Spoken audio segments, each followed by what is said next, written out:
aadaan ugu faraxsanahay caawi inaan wada sheekaysano walaalo adaa hadda iska leh Washington laga daba geeyo xaaladda Washington iyo weatherka iyo maanta galabta say ahayd Washington waa okay saad u ogtahay hadde pandemic aan ku jirnaa soo shaqadeena kastoo way culusaatay waxaan isku dayoynaa sidii aan uga hortagi lahayn pandemiga laakiin also waxaa dhib weyn dadka kusoo kordhay oo dhinaca dhaqaalaha marka waxaan ka shaqaynaynay programmo dadka caawinayo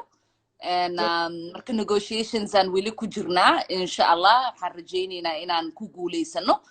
oo aan hadda dadka masaakiimiinta aan matalno aan ugu faa'iideyno waqtiga yar aan haysano sidii aan ugu dadaali lahayn. That's beautiful. Anaka Sweden anaka lama dareemayaba inaanu lockdown online wax iskuuladii way noo furan yihiin 50 people baa naloo ogolaaday so we like why not I know had the population yar aad haysatiin waxaan xasuustaa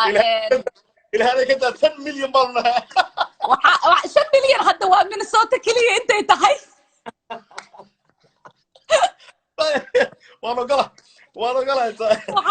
waxaan xasuustaa 2005 kii waxaan tagay Stockholm iyo Göteborg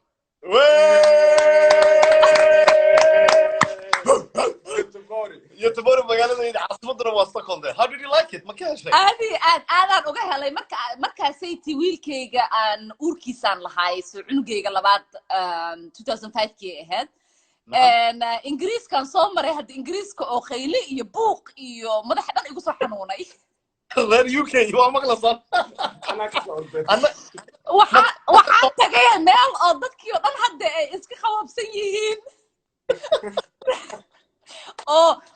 firefighter oo qaylinay iyo siren oo police oo yeeray iyo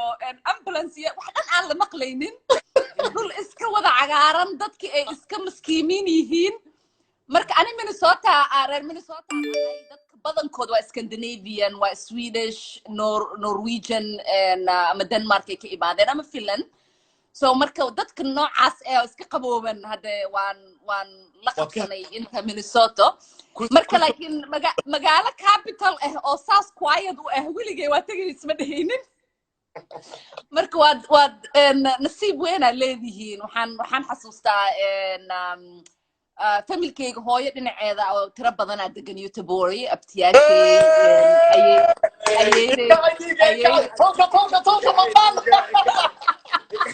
ayayda ilaaha u naxariisto oo markaas nooleed dhammaantood family tiro badan waaye waxaan aadnay vacation wax oo lagu yaqaano waaye dadka reer Sweden in ay family ahaan vacation wada qaataan oo cabinyaal ay ijaartaan marka I think maybe traditionkaasi in Minnesota oo cabinska meeshaas ay ka keensadeen marka aadaad lucky u tihiin meesha aad joogtiin laakiin isku hal maaha hadda America waxaan nahay 360 or more million people marka lockdown is a different situation. It is wallahi waxaan rabay xagga waxa ka daawanaya dhalinyaro aad iyo aad u badan waxaan xasuustaa shalay markaan commercialka introga videoga aan soo dhigay hablihii oo dhan waxaadan suweero big supporter baan u nahay taageeraan u nahay fans baan u nahay walaalo maxaan rabnay inaanu noqono politician Ilhan ma maqlaysaa isma dhiibno commentadiina waan xidhay ilaaha way soo celinayna isma dhiibno anadku nicimo jokerna sanay ku dhacday anaan u egtiin baan ugu dirin nicimo joker ilhan what a sweet girl wallahi way ku soo celinaa ilhan senatradeena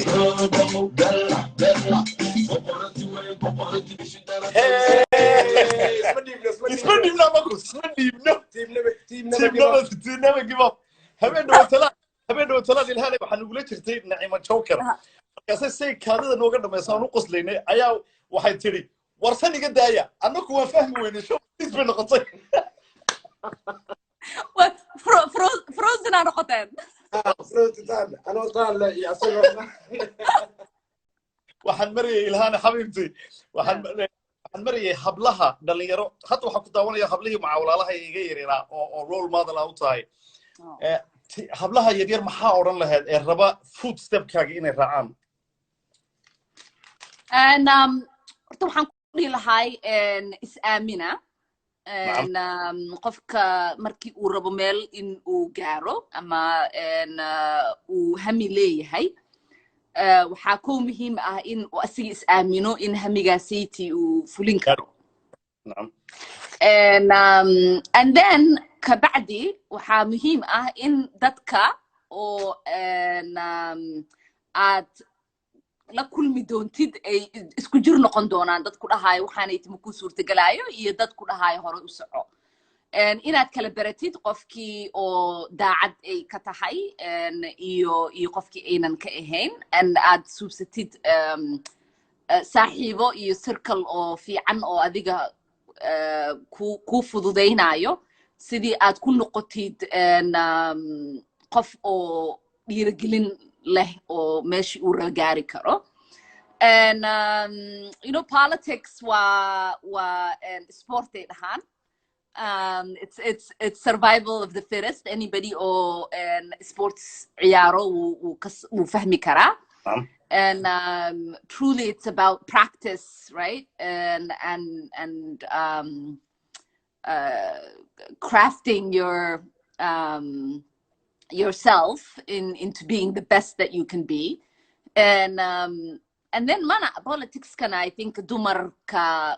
way u adag tahay because dadka badanaa ma aaminsana inaanaka leaders aan noqon karno inaan wax maamuli karno in guriga maahine meel kaleete aan kasoo bixi karno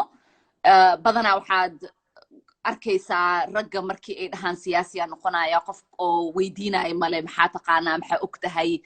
maxaa fahmi kartaa and gabar like him everybody wuxuu rabaa in uu boqol wax weydiiyo steps uu marsiiyo and then nimanka also expectationadii kaleet way ka kala yaraanayaan waxaa lagu leeyahay walaalkaa hamiyuu leeyahay waxaan u fududeey kan u suubi kaas u suubi gabadha waxaa laga rabaa iyada wixii oo dhan inay suubiso and then hamigeedina iyada inay gaarto waxbarashada taas waaye wax kasta gabar ay raadsanayso wixii shaqooyinkii dumar ahaan loogu talagalay iyo wixii kaleeta ay rabtay waaye ragga jidadka looga dhaqaajinayaa wax kastoo obstacle ah waa laga leexinayaa so I think badanaa dumar haddaan nahay laba choice aan haysanaa soo maaha inaan hamigeena aan raacno oo wixii aan rabno aan noqono ama in aan normal caadi iska dhigno oo ilmo aan korsano gurigeena aan joogno qof xaaskiisa aan noqono marka traditionally way nagu adag tahay maskax ahaan in haweeney oo ilmo haysato guri maamulanayso guriga banaankiisana hami ay ka yeelato hamigeedana uu yahay hadde hami weyn oo rabto wax weyn inay taariikh meel fiican ay ka gasho marka challenge-gu wuu weyn yahay inaadan waxaas dhag u dhigin oo aad iska fahantid like that's just tradition and you just bulldoze you go for it and for me lifekeyga it's been that way I had children very very young gabadhayda ugu weyn hadda waa almost an adult and I also have a little baby to the jir and like life just continues you just figure out and hore u soco dadka say dhahaan oo kale you just continue and like dadka waxa ay ku dhahayaan qofkii ku dhahayo shaqadan adig ma lagugu talagelin booskaas ma gaari kartid jagadaas ma heli kartid waxaas dhan dadka u dhigin because I mean dad anoo kaleetaa jiro oo I shouldn't be meeshaan maanta aan joogo but I'm here because I believed in myself and everyone else did That's beautiful wallahi that's laba wax baan ka qaatay Ilhan waxaan ka qaatay believe in yourself you have a good circle good real friends yani dad kalsooni ku qabtay that's beautiful advice I mean it's timely right I think dadka badana like waxa qofka oo dadka circle-kaaga ku jiro you think haddii aad iyaga ka tagtid wax ma ku suurtagalaayo and sometimes you have to let things go in order to create more space for others to come in who are going to help you be the best person that you can be That's beautiful والله. تكلم عن إلهاني ولا ربنا كويدينا. What inspires you? يعني what motivates you? هذا الشنطة الصومالية دم proud of you. يعني هذا عاو حقا مسؤوليتي بكتير وسيرة حلبانين ضدك مقع يشرف كلها. دنك بحدي فنك سبورتس كا صومالية دم متشابهاتها. Difficult hard times نوا هيستا here and there. محات motivates you. هذا محات motivate كريا inspires you every day to go to the work. I know أديك إن أديك رونيدا أملينا Somali English challenge أنا وده هاي السلام ده أنا I'm not in your level yet. Level that you might get. Somali استعمال شنو أنك حظو أديك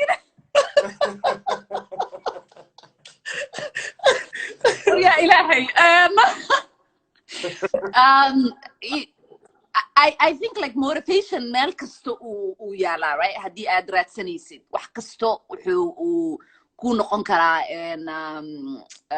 motivation aniga I think mostly waxaan motivated aan ka ahay like ciyaalkayga I know yaraanteydii waxyaalo badan possible maynan ii ahayn because environmentigayga different ahayd and I motivated ciyaalkayga inuu every single thing possible uu ahaado so I want to create a different environment than the one aniga aan kusoo koray culturally politically religiously and family wise you know I think opportunities are limited when you don't have a good external environment to exist in. Exactly. And oftentimes we don't think about that external environment. You know, we forget that there are so many challenges, there's so many obstacles that can so I think ciyaalkayga waxaan politics ugu jiraa for them and other ciyaalka oo iyagoo kaleeta la mid ah and so I can create you know social economic and environmental equality so they can exist in a better environment than me I think badana dhibaatooyinka badan aan la kulmo really is out of that motivation because ma aaminsani like waqti badan inaan haysano right waxaan aaminsanahay and waqtigeena aad u yar yahay to be impactful and so dadka badanaa waxay aaminsan yihiin like 10 sano iska sug 20 sano iska sug and then eventually you'll get somewhere and I think you know like ciyaalkayga time ma haystaan ciyaalka kale adduunyada ku nool time ma haystaan so we do what we can today as much as we can so there's a better environment for the generation you know yeah وانا هنا على وقت حين صدحدي سؤالات back to back favorite food favorite food بريسي هرباري yes very Somali that way most like and I'm not a fan of moss here we go a Somali household without banana ma ha Somali yeah actually like Somali DNA was very interesting because wax kasta waxay rabaan Somali inay moss inay ku cunaan I don't know like Kenan because I need moss ku cuni that's beautiful والله so very strong Somali DNA that's very والله hey McDonald's I'm a Burger King McDonald's fries score is excellent Mercedes I'm a BMW none I don't like flashy things gaariyaasha turbalka waa ka soo horjeeda obviously very simple girl ده waanu galay taasa iyo rabay walaalo su'aashan cid kasto aan ku soo xidhaa maxaad uga tegaysaa fariin kunamaanka kuna hadda ku daawanaya iyo kuwa gadaalba ka daawan doona oo fursad bay hadda haystaan inay ku arkaan dhamaantoodba I mean laba fariin aan uga tagi lahay mid ku saabsan pandemic-aneyd hadda aan ku jirno you know dad waxaa jiro oo nasiib leh adiga meesha joogtid oo kaleeta joogo oo dhaqdhaqaaqooda uusan ka xayirmin oo noloshoodii sidii caadiga u wadan lahaayeen wadamo dad aqli ay leeyihiin ay rangareynayaan ama madaxweyne ay u yihiin ku nool and then dad anagoo kaleete oo you know madaxweyne aan science iyo waxba aanan aaminsanayn uu madaxweyne u yahay and I want dadka labada dhinacba ay ku nool yihiin in mid ay xasuustaan in anaga oo dhan hal adduunya aan ku wada nool nahay right and kulligeen connected aan nahay so adiga whatever maanta aad haysatid qof walaalka ayaanan haysanin and qof walaalka maanta wuxuu haysto inaan adiga haysanina laga yaabaa and that's okay and the best thing we can do is wish the best for everyone else in aan ku fikirno like globally maxaan dadka ku taakuleen karnaa maxaan qaban karnaa and sen qof kaleete booskiisa isku dhigi karnaa oo aan uga fikiri karnaa dhibaatada haysato ama and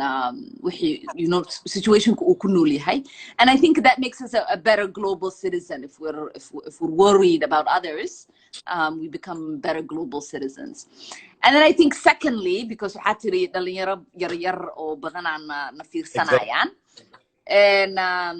I think this is just message ahaan Soomaalida waxaan badanaa ilownaa Soomaali haddii aan nahay in kulligeena aan hal family nahay and qof kasta oo Soomaali wixii dheefkana waa isla share garaynaa dhibaatadana waa isla share garaynaa so maanta Ilhan Omar haddii ay tahay congresswoman adduunyada oo dhan waxay qof Soomaali kasta arkaan waxa laga yaabaa inay jidka joojiyaan ay dhahaan Ilhan ma taqaanaa Ilhan congresswoman waa and qof walaalkeen maanta haddii dhibaato uu geysto ama uu dembi galo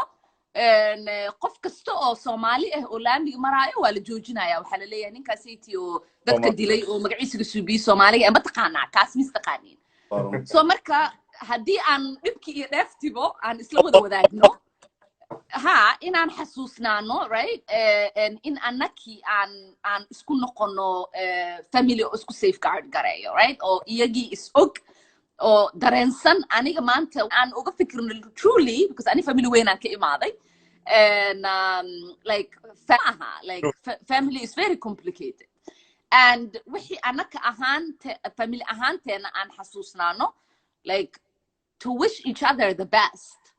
to wish each other and to ultimately help one another when we are struggling. I see dhalinyaro badan oo Soomaali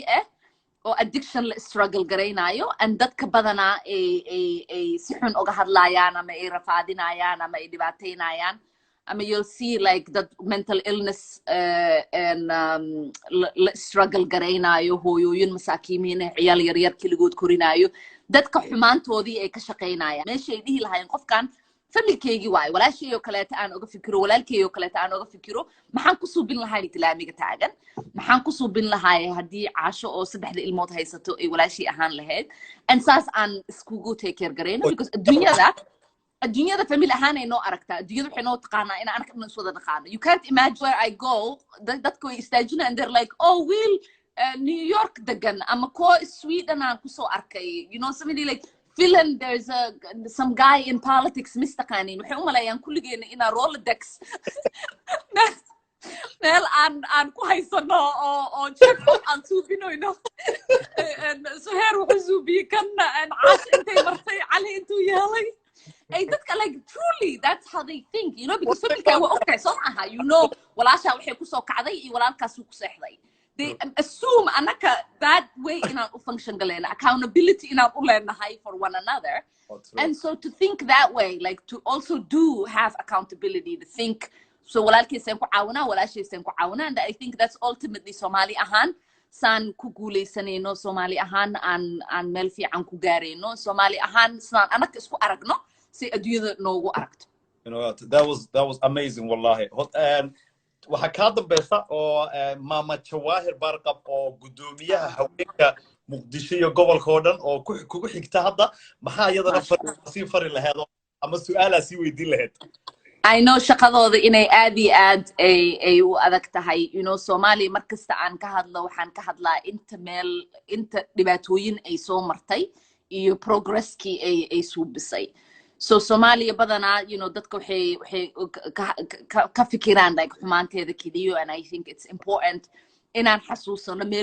meel fog inaan ka imaanay and inta saytana alxamdulillah aan dhahno like dada ka soo shaqeeyay dada joogo dada noloshooda risk garay every single day ani waan tagay laba mar bad waan soo baxay dada jiro oo joogo oo shaqadaasay qabto oo isku dayayo progress